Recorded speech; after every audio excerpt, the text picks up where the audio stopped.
প্রশ্ন করবে কে আজকে? আমি জনাব আব্দুল আলীম একটি বাণিজ্যিক ব্যাংকে 6 বছরে টাকা দ্বিগুণ হয় বলে জানতে পারলেন। তিনি ব্যাংকে 2 লক্ষ টাকা জমা রাখতে গিয়ে তার বন্ধুর পরামর্শে ব্যাংকে না রেখে 13% সরল মুনাফায় একই মেয়াদের সঞ্চয়পত্র ক্রয় করেন। ক, সুদের হারের কারণে বর্তমান ও ভবিষ্যৎ সময়ের মধ্যে কিসের পার্থক্য সৃষ্টি হয়? আচ্ছা, সুদের হারের কারণে বর্তমান এবং ভবিষ্যৎ সময়ের মধ্যে কিসের পার্থক্য সৃষ্টি হয়? তাদের প্রশ্নটা দুইভাবে আসতে পারে। এখানে আসছে সুদের হারের কারণে বর্তমান এবং ভবিষ্যৎ সময়ের মধ্যে কিসের পার্থক্য সৃষ্টি হয়, তাহলে অর্থের মূল্যে। আবার যদি আসে যে ভবিষ্যৎ এবং বর্তমান কি মূল্যের, ভবিষ্যৎ মূল্য এবং বর্তমান মূল্যের পার্থক্য কিসের কারণে সৃষ্টি হয়? তখন কি বলবেন? সুদের হারের কারণে। ও সুদের হারের কারণে। তাহলে অর্থের মূল্য কেমন? 3 নম্বরে বলছে চক্রবৃদ্ধিকরণ পদ্ধতিটি ব্যাখ্যা করো। চক্রবৃদ্ধিকরণ পদ্ধতি কাকে বলেছিলাম? প্রথম নাকি দেখতে পাবেন সুদ আসলের উপর যে হারে সুদ প্রদান করা হয় তাকে বলা হয় চক্রবৃদ্ধিকরণ। সুদ আসলের উপর যে হারে সুদ প্রদান করা হয় তাকে বলা হয় মানে সুদ আসলের উপরে আবার সুদ প্রদান করে। সুদ আসলের উপর যে হারে সুদ প্রদান করা হয় তাকে বলা হয় চক্রবৃদ্ধিকরণ। প্রথম লাইন শেষ। দ্বিতীয় লাইন কিভাবে লিখবেন? ধরা যাক 100 টাকা। একটা উদাহরণ দিতে। হ্যাঁ, ফিনান্সের প্রশ্ন করতে গেলে উদাহরণ দেওয়ার চেষ্টা করব। তো ধরা যাক 100 টাকা 10% সুদে 1 বছর পরের মূল্য 110 টাকা। এক্ষেত্রে প্রথম বছরের সুদ কত? 10 টাকা। ঠিক 2 বছর পরের মূল্য কত? 121 টাকা। প্রথম বছর যদিও 100 টাকার উপরে সুদ প্রদান করা হয়, দ্বিতীয় বছর 100 এবং আগের বছরের সুদ 100। আসল 100, আগের বছরের সুদ 100। মোট 110 টাকার উপরে সুদ প্রদান করা হবে। তখন সুদ আসবে 11 টাকা।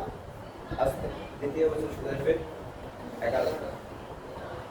আর মোট সুদ আসবে মোট টাকার মূল্য হবে 121 টাকা। গণনাবার বলছে জনাব আব্দুল আলিমের অর্থের ভবিষ্যৎ মূল্য চক্রবৃদ্ধি প্রক্রিয়ায় নির্ণয় করা। আমরা জানি সূত্র সমান future value equal to PV into 1 plus I whole power n। সুদের মূল্য দেওয়া আছে 2 লক্ষ টাকা। সুদের হার 13%। আমরা এটাকে 100 দিয়ে ভাগ করে নিব। 0.13 হয়। তাহলে n এর মান দেওয়া আছে 6 বছর, ফিউচার ভ্যালু সমান কত? ফিউচার ভ্যালু বসিয়ে দেব। মান বসিয়ে দেব। তাহলে 6 বছর পর হলো 4,16,90। গণনা বলছে অর্থ বিনিয়োগের ক্ষেত্রে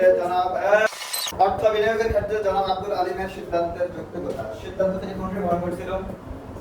সঞ্চয়পত্র ক্রয়। সঞ্চয়পত্র দেখো আমরা দুইভাবে করতে পারি।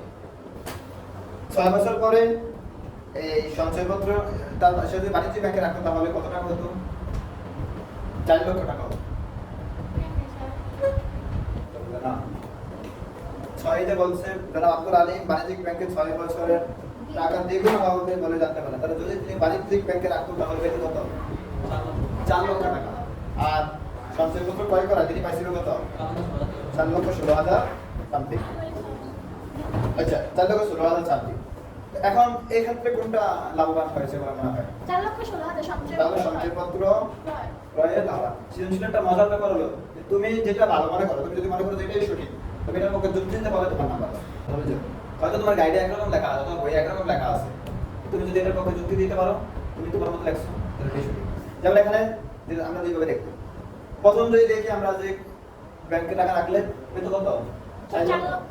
আর সঞ্চয়পত্র ক্রয় করা পাইছে 4 লক্ষ। এই যুক্তিতে যদি বলেন যে তার সঞ্চয়পত্র ক্রয় করার সিদ্ধান্ত কি যুক্তিযুক্ত, তাহলে ঠিক আছে, তাহলে চলো আসেন দ্বিতীয় যুক্তি কি আসতে পারে। তিনি দেখেন সঞ্চয়পত্র ক্রয় করায় সুদ পাইছে কত পার্সেন্ট? 13%। ব্যাংকে জমা রাখলে তখন সুদ পাইছে কত পার্সেন্ট? আমরা কালকে একটা 72 বিধি করেছিলাম। 72 বিধি 72 আই হ্যাঁ 72 কে ভাগ দেব কত হবে? 6 ঠিক আছে। এক্ষেত্রে তিনি যদি বাণিজ্যিক ব্যাংকে টাকা রাখতো তাহলে সুদ পেত কত? 12%। আর বুঝলেন সঞ্চয়পত্রে ক্রয় করে সুদ পেয়েছে কত?